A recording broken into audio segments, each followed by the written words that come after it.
the 2004 Bear Stearns Tournament of Champions Squash Championships.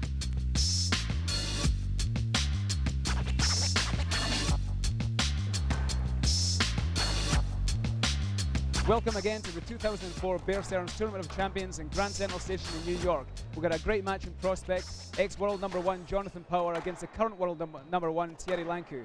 I'm joined by John White in the commentary box. John, this is a hot match here. Oh, most definitely. You got THIERRY LINCOU, who's had the world number one now for 3 months, so he's obviously playing the top of his sport. You got Jonathan Power, who always comes up and plays very well in North America, especially this tournament. He's been world number one, so he's wanting that title back, and he's wanting to beat the world number one, the new world number one now, just to prove that he wants the top four and then also the top one spot back. Well, Jonathan Power had won this tournament 3 times previously. This is happy hunting ground for him. He loves New York. And THIERRY LINCOU beat him last year for the first time in this event. Indeed, So mixed memories for Jonathan Power. Well, indeed, obviously it was going to be a shock for Jonathan losing for the first time to THIERRY last year in the semi-final, which he wanted to go on and win for the 4th time in a row. So Jonathan's going to come back for revenge, and it's always a good match between them. And I'm sure Jonathan's going to come out flying and to prove him wrong and get revenge back on him from last year. So you're on the other side of the draw. You'll be hoping just for a hard match. These guys tire themselves out. I'll definitely hope it goes all the way to 17, 16, and 5th. Well, the guys are just spinning for serve, so enjoy the match. First match tonight between THIERRY LINCOU of France, Jonathan Power of Canada. This match will be best of 5 games. So LINCOU to serve. Quiet, please. Bravo. Well, welcome again to Grand Central Station to the Bear Stearns Tournament of Champions. We've got the first quarter-final between Jonathan Power and THIERRY LINCOU. Very interesting match.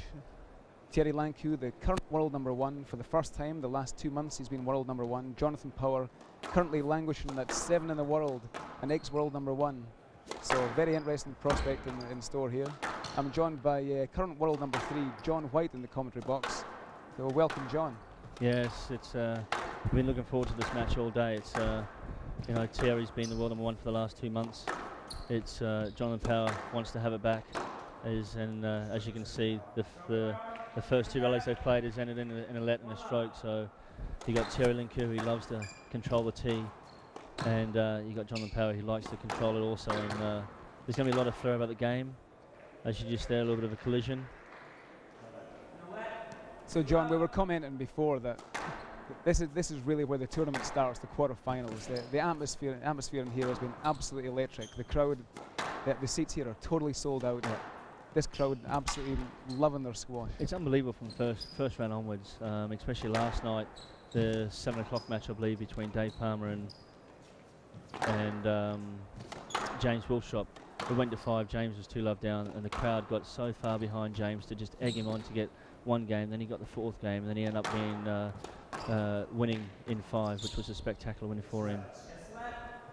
So what you're saying is you think the crowd plays a big part in the result of the match? Indeed, being as you know yourself, being on this court, Martin, that once the crowd gets behind you and they're so enthusiastic in the game, it just makes you play that little bit better. And it's when you get to see the crowd, and they're not one-sided. They have their favourites, but they also go for the underdog as well if they want the underdog to come back and win, which they proved last night with James and also Dave Palmer's match. So it is the crowd plays a great role in getting both players up and for the peak of their squash.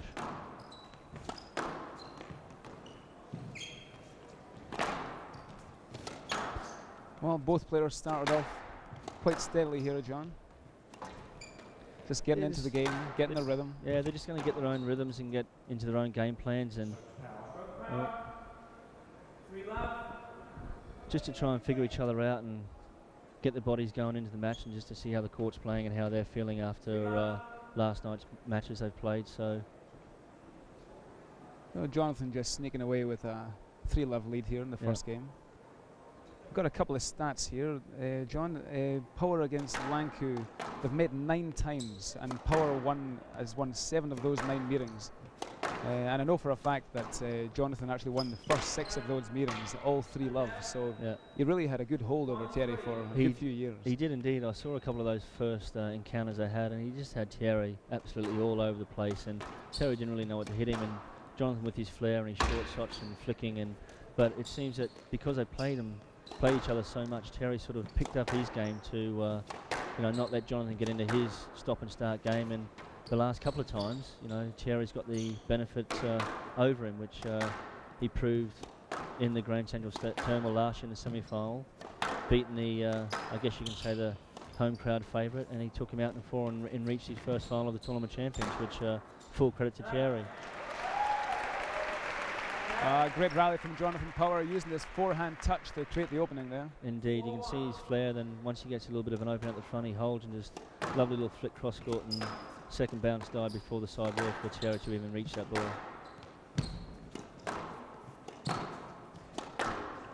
I also remember that match last year, John, when Thierry got his first victory over Jonathan. He really did outplay him by playing very simple, basic, straight squash. Well, he did. He cut out all the loose balls, which would have given Jonathan, his game plan back, and he just cut him down. And the first 2 games were really tight, and then all of a sudden Thierry just stuck to his game plan. And as you said, Mark, he completely outplayed him from the second game onwards.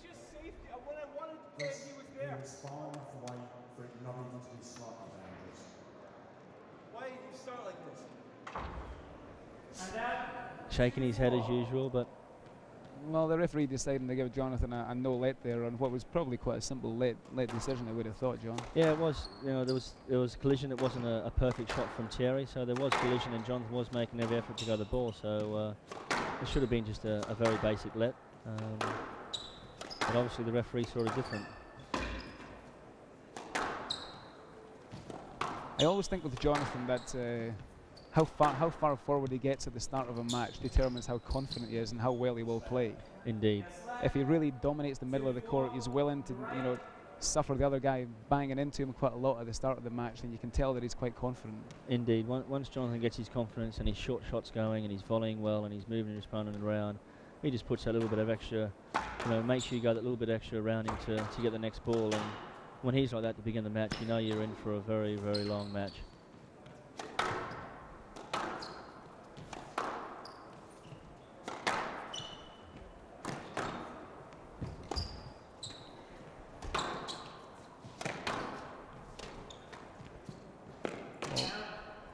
Oh, simple error from Jonathan there.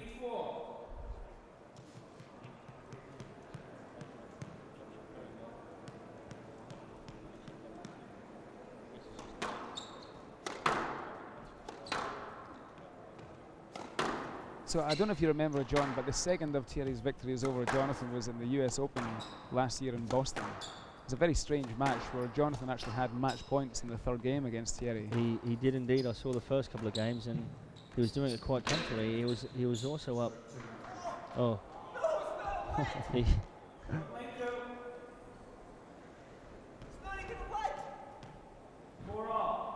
Do they well, I wonder if we can see a replay of that.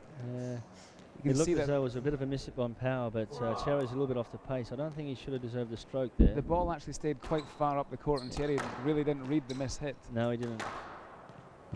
But as we're saying, back to that US Open last year in the quarters, Jonathan was up 2-love, and he was also up 14-9, and he blew 6 match balls, which for power of his ability to put the ball away, especially on a glass court. I don't know if he just got too nervous, and then he got a bit of a accidental ball to the eye after the rally had finished, and had to have a bit of an injury timeout, and then couldn't come back on to. He did come back on to continue the match, but ended up losing about 15-9 in the 5th. So again, Thierry's come back from a 2-love deficit to take the title and or take the match rather, and take it out in 5. Well, Jonathan being quite injury prone, really. He tends to stop a lot of matches, but I think that situation he had a very strange thing happen to him. The ball actually grazed his eyeball, Seems quite pedantic to you or I, but I'm sure if it happens to you, it's probably probably quite serious. Indeed, it would be. Yeah, it was one of those.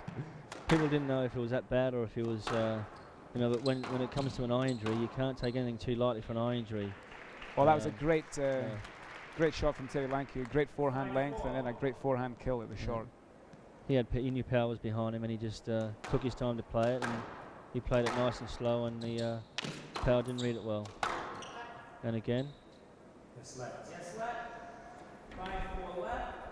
quite lucky there, I think, with Thierry outplaying him and him playing a rather lovely forehand tight drive there, and power sort of tried to get in there and take it early, but there was a little bit of interference, and the let was called. Well, we see LINCOU in a bit of a run here. He's won the last 4 points after Power won the first 3 points of the match. Yeah, it's changed a little bit, and there you see Power's forehand just taking control in the middle and just looking for that opening, and just as soon as that opening's there, he's going to put it away, which he's just proved he does. Well, both these players love dominating the middle of the court. Great athletes, very strong, but they love control in the centre of that tee position in the middle of the court, John. Indeed they do, and as you've seen, there's been about, I think, 7 or 8 let decisions already, you know, and there's only a handful of points being made, but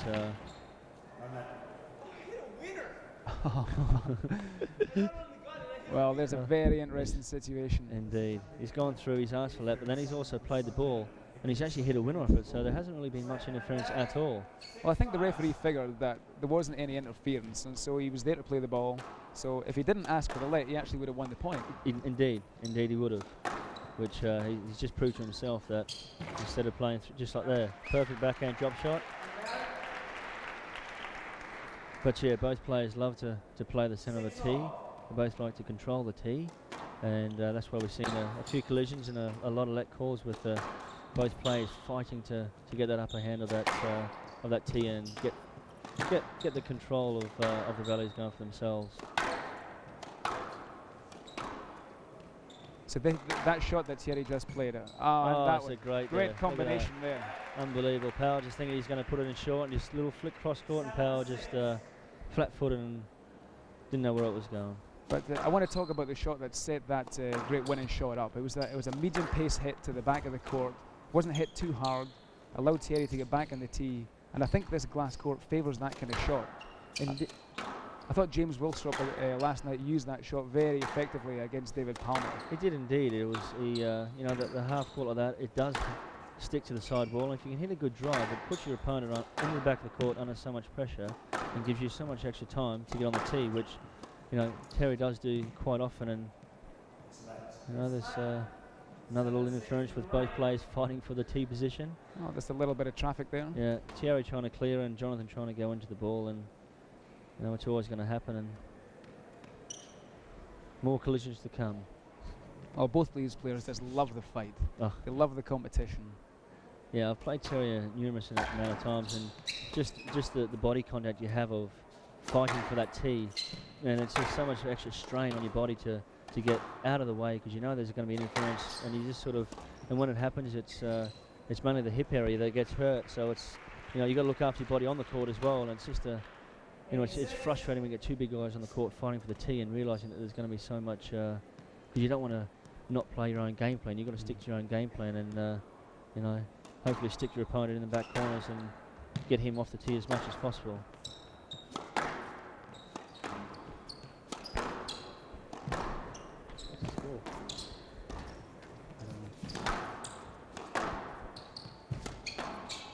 Well, we see here Jonathan Power doing a little bit more running than Thierry for a change. Yeah, he got off to a great start, Jonathan. He just sort of, but Thierry slowed the pace down. He's going to the front. He's not giving Jonathan Power too much of the front of the court. He's lobbing him. He's, as you said before, he's hitting nice, slow, straight balls, which is closing Jonathan down. And there you go. Thierry. Well, 8-6 is getting to that middle part of the game, John. That crucial time when you really don't want to let your opponent get away from you too much. Indeed not. You know, in these couple of points where, you know, if Thierry gets next two, he's 10-6 up, which is a great lead for the first game. His confidence is going, and Jonathan's going to be chasing for the rest of the game. So, but Thierry, you know, he seems to have been playing very well at the minute. So, Well, there you see the collision again. It's going to be hard for the referee compared to where he's sitting as well. But Jonathan did everything he could to get out of the way. There was a little bit of interference, and the referee thought... that's an interesting precedent the referee has set there, because he's basically said, if you decide to take the space at the front of the court, if you hit a winning shot, then it's a winner. Indeed. But if you don't hit a winning shot, then you're going to pretty be much penalised. you're going to be penalised. You're going to be penalised a stroke for it. And once Jonathan knows that, he's going to be taking his as much room as he wants up the front of the court as well. And but it's THIERRY's.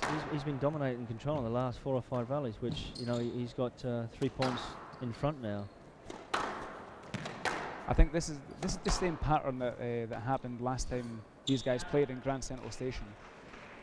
Rather than THIERRY diving on the ball and trying to smack smack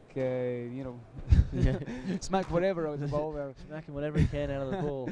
But he's actually just taking the pace off it and pushing it at medium pace to the back of the court, making Jonathan move to the back of the court, making him play the ball. He's slowly moving from the front to the back, just with medium pace like that. But the balls, he's hitting a lovely balls like this, and they're hitting Jonathan is either scraping it off of the side wall and just making THIERRY on the tee. Jonathan's he's getting run around everywhere here, and THIERRY's just controlling everything, which is the way THIERRY wants to play. And as you said, the way THIERRY plays Jonathan all the time, and Jonathan's scrambling here. This is very smart scores from THIERRY LINCOU. Indeed it is.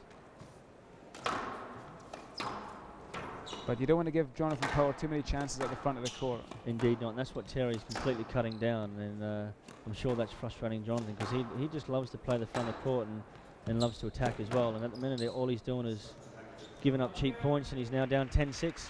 It's that hold he's got, isn't it?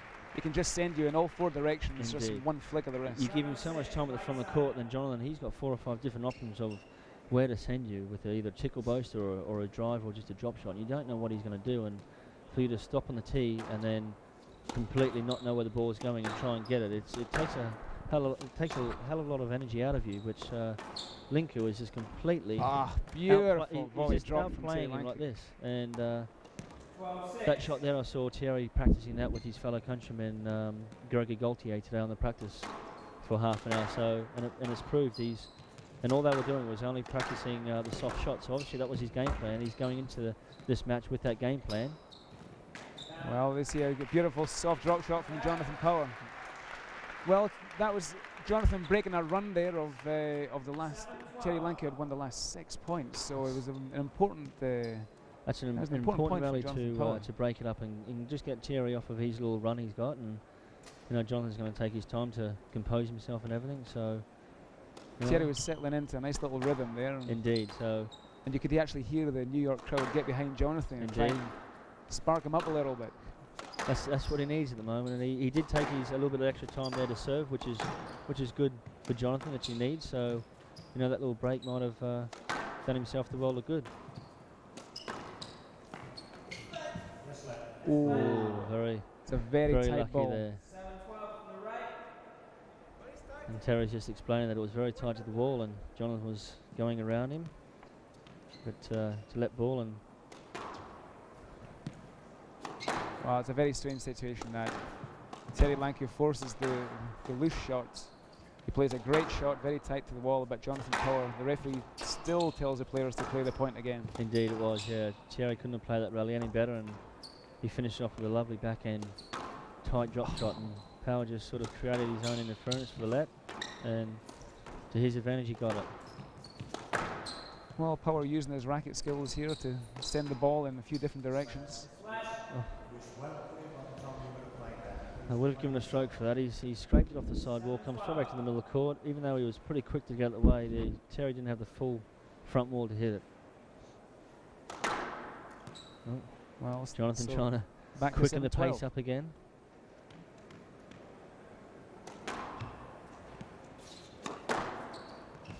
Well, I think THIERRY just got to concentrate and play the way he had done to get to 12-7 up in the first place. So yeah. But he's still playing that same old soft game. He hasn't changed it much, even though Power's won the last couple of points. But he's not letting him disturb him at all. Even though there's a lot of stop and start with the let calls and everything, but THIERRY seems very composed and very relaxed with his own game plan, and he's going to stick to it.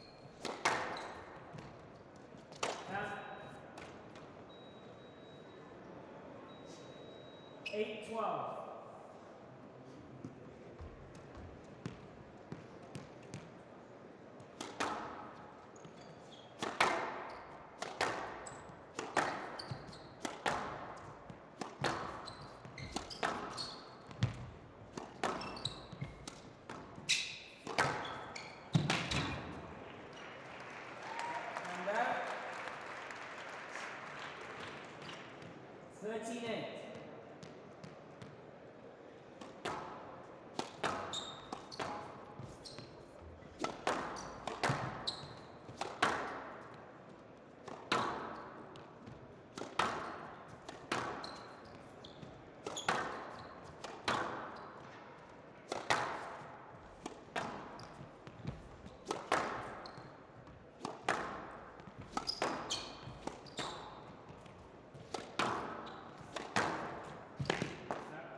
Unbelievable cross court Crucial there. to Jonathan's the way that he feels on court. He's got to feel open and free and creative. Indeed, indeed. And Thierry, you have a look, every time he plays a soft cross court or a soft drive, he gets himself so quickly back to that tee to look for that next volley and look to put the pressure on Jonathan. And I'm sure Jonathan's feeling the pressure.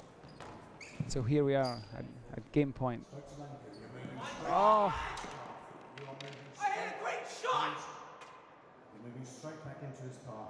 Where am I going? I'm going back to the tee. Very, very strange decision there, Martin. And but really a fantastic game from Thierry LINCOU unbelievable game from Thierry LINCOU to win the game 15-8.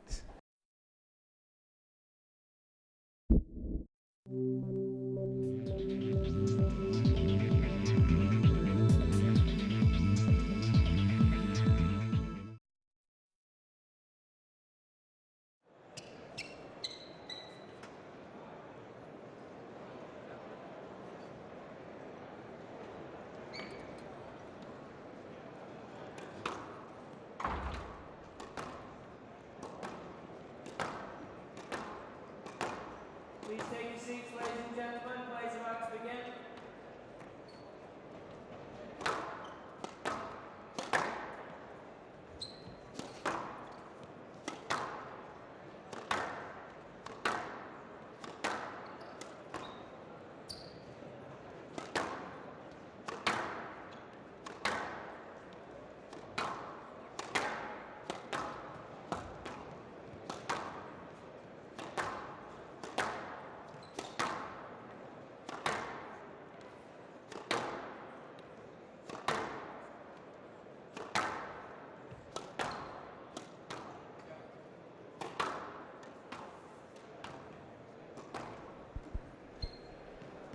Quiet, please.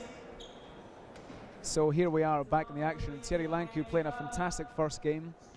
Is winning the first game 15-8 against Jonathan Power. We're joined here with Ken Stillman, who's chairman of the USSRA, United States Squash Rackets Association. That's right. Ken, this is a very, very exciting time for squash in the States. A very exciting time, Martin, and this is a great venue to show off, showcase the sport in the United States. Such great players. Our junior programs are growing. Our doubles game is growing, and although this is a singles tournament, doubles is a very viable game in the U.S. right now. We have approximately 7,500 singles courts, maybe more, and many doubles courts now. So this is a great game growing. Membership is growing in the USSRA, and I can't think of a better place to have a tournament to showcase our sport. Absolutely. So squash in the United States used to be traditionally associated with the Eastern Seaboard.